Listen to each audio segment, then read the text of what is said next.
Hi, folks. I'm Father Joe Grimaldi. You can call me Joe, and I'd like to welcome you to my podcast. But now, here's our host and friend, Ken Calvert.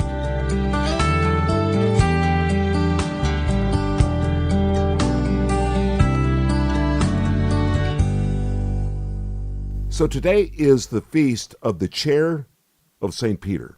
Correct. It sounds odd to me. Explain it. It is odd. There's no question. You, I'm sure, because as an illustrious radio personality, Thank you. You've been asked, I'm sure, a number of times Yeah. to fund a chair at different universities. Haven't you? Yes. Okay. Basically, when you fund the chair, you're funding the teaching that will go from that chair, okay? Mm-hmm. So whoever the professor is going to be paid a salary, and he's going to need time and money and so on and so forth. So that's what the chair is when you're funding a chair. A lot of people visit the Vatican. They go to St. Peter, which is the Basilica of St. Peter. It's not the cathedral. Okay. People get that mixed up. Okay, don't get angry now.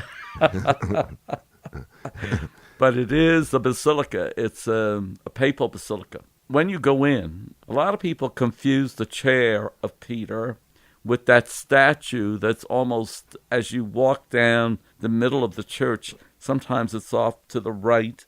There is St. Peter seated and preaching and teaching and blessing, and people walk in from every nation in the world, and they kiss the toe of St. Peter as a devotion thing.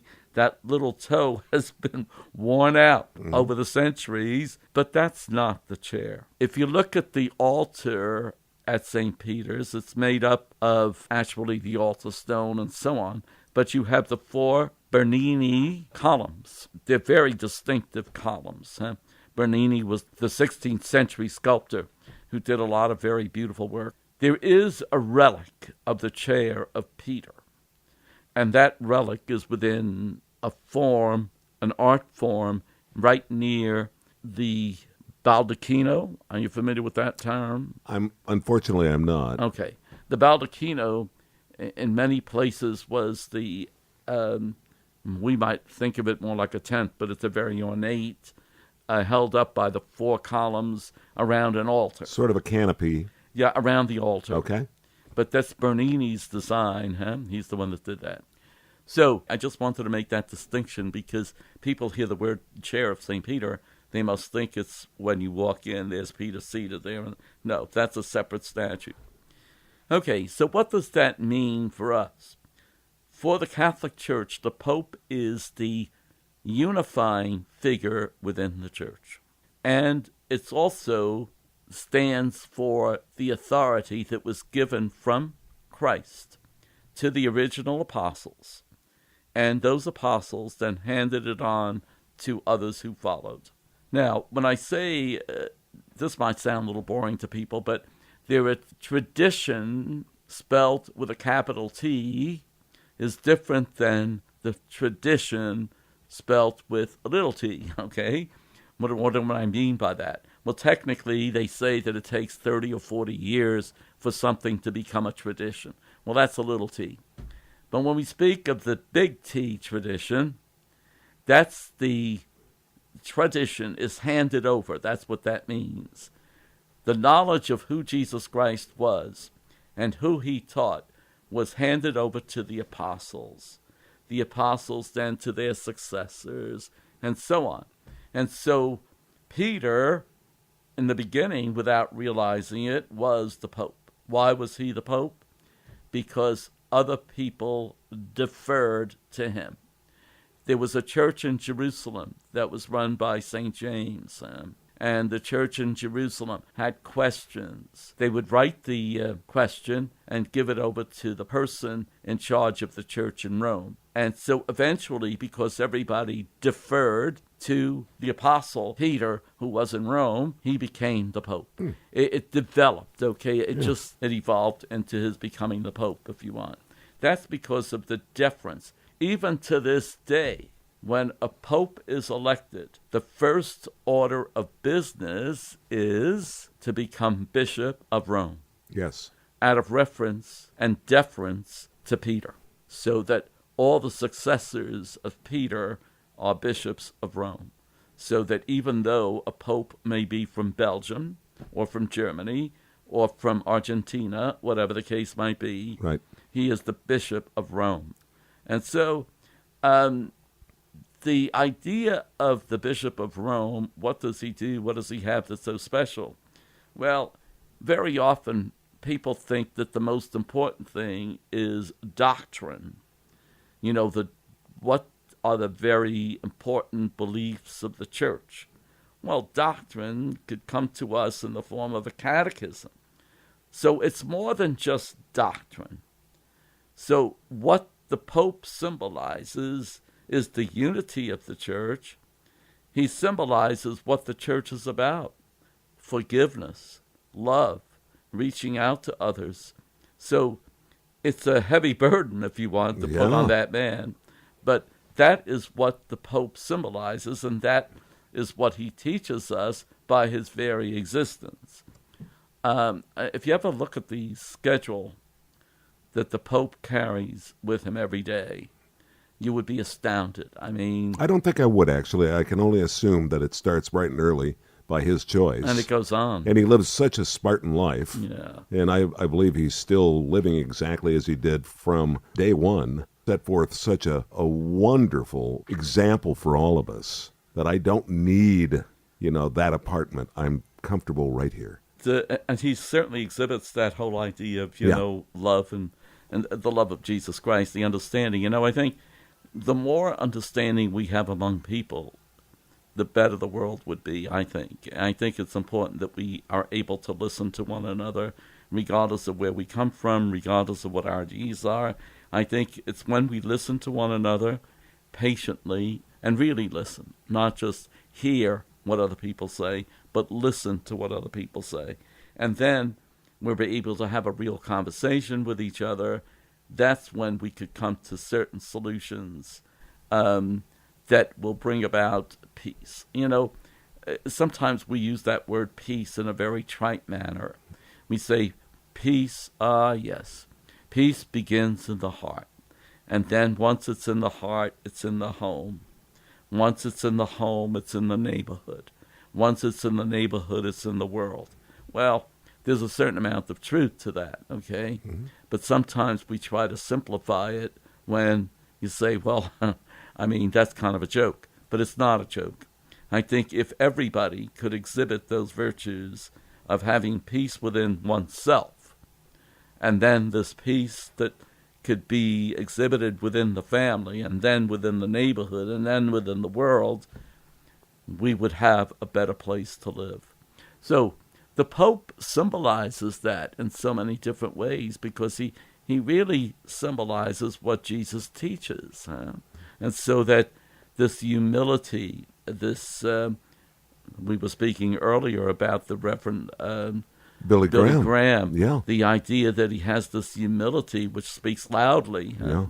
I think that's all very important. So the Pope holds things together. In another podcast, we discussed Peter and Paul. Yes, we did. Peter speaks for the orthodoxy of the church, the unity of the church. Paul speaks about spreading the message. So Paul was able to bring the message to the rest of the world, whereas Peter is a symbol of the essence of what the church is all about. So what we celebrate today is all of these good things that we see in the authority of the church. Let me just say that you had to put your message, given all of what we just discussed, on a Post-it note, and from this, take this. A Post-it note that I could put on a Twitter feed, or I could just put, on the refrigerator, just to remind myself of what we talked about today. What would it be? Relating to the chair? Yes. Let's hope that we can all find inspiration from the Holy Father by the example that he gives us, because that's what we're celebrating today, is the example that the Holy Father symbolizes for us. When we speak about the Chair of St. Peter, that is the teaching that comes from that chair. The Greek word is cathedra, meaning a chair, is a cathedra. Every cathedral has a chair. Cathedra, Uh-huh.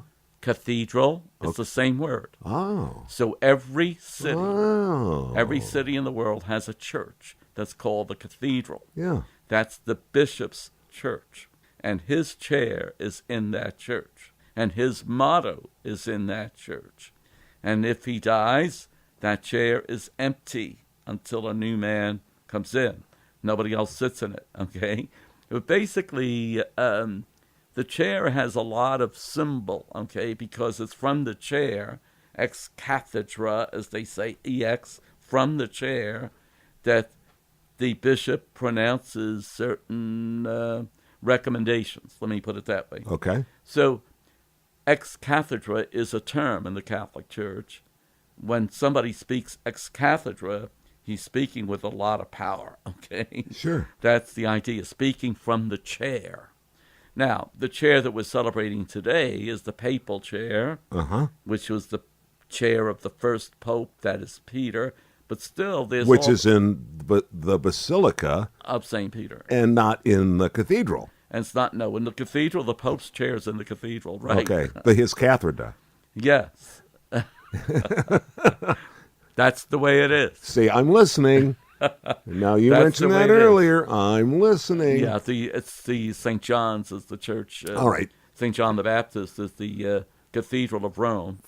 Today what we're emphasizing is the authority that the Pope has, the authority with which he speaks, the example that he gives us, the forgiveness that's supposed to be part of all of our lives, the peace that's supposed to be part of all of our lives.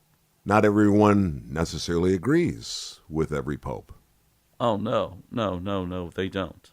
But we do agree for the unity that he emphasizes. How do you like Pope Francis? I think he's fantastic.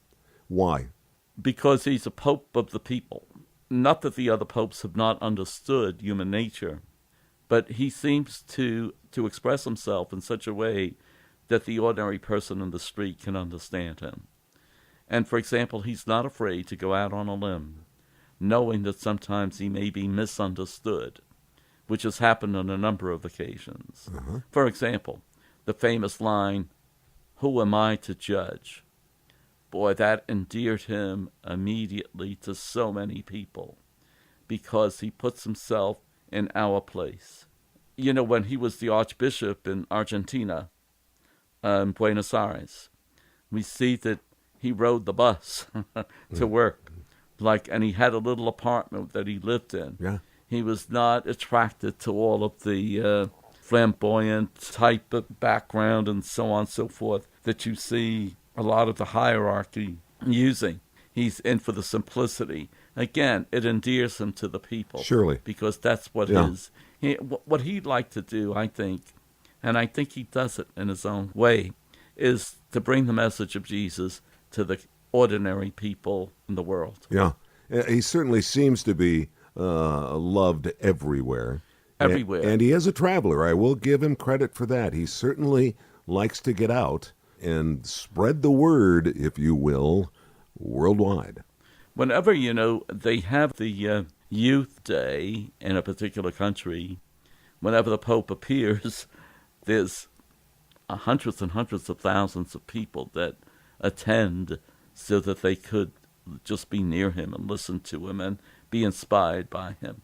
When you were in Rome. I was. You were in Rome for how long? 3 years. Did you have any contact with the Pope?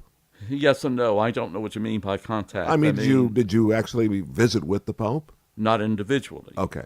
But as a group. Father Joe, did you have a sense that you were in that room with the Holy Father? Yes. Can you describe that? The whole aura of the way the room is set up. The man himself, John Paul, was a very spiritual man, there's no question. Not everybody agreed with the way he carried out his work, but he was a good man, a holy man. He's a saint now.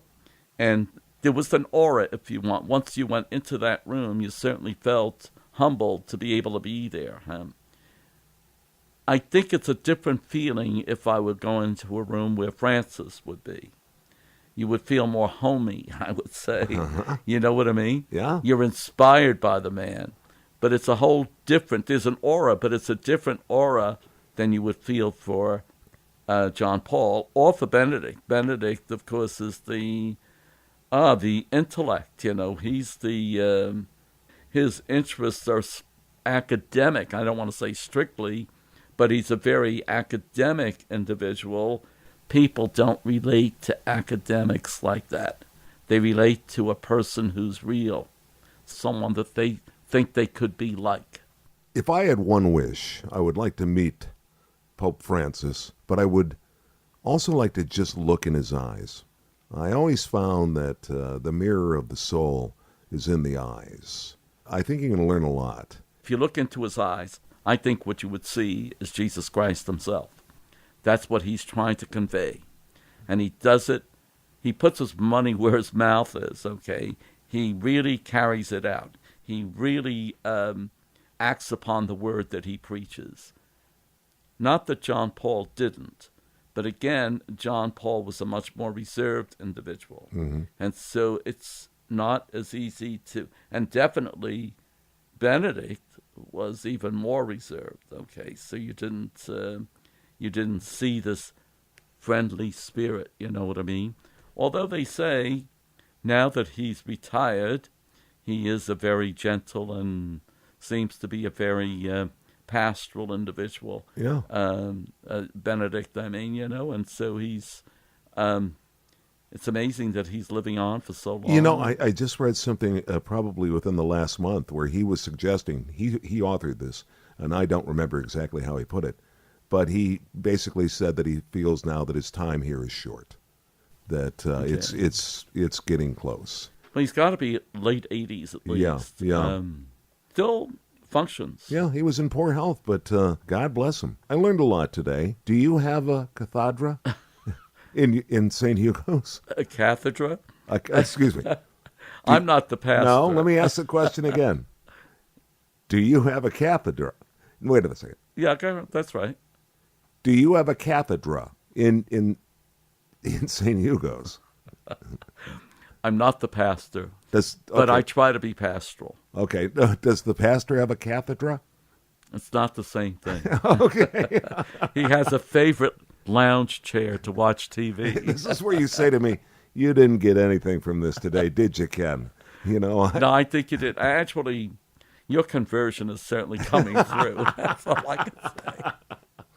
Oh, I love you like a brother, but actually he's the father. He's Father Joe Grimaldi. I'm Ken Calvert. You can follow Father Joe at Father Joe Podcast. That's on Twitter, at Father Joe Podcast. Come visit with the Father and come back. Please subscribe, if you wouldn't mind, to the podcast. We certainly would enjoy that, and it would certainly help what we're trying to do, and that is spread the word. Thank you very much, Ken Calvert. It's been a very stimulating conversation today. Well, now I'm going to ask you to get out in that kitchen and make me a nice Italian dinner. Do you mind doing that, Fada? Not today. That's it, folks. Thanks so much for joining us, and we'll see you on the next Father Joe podcast. Thanks a million. Huh?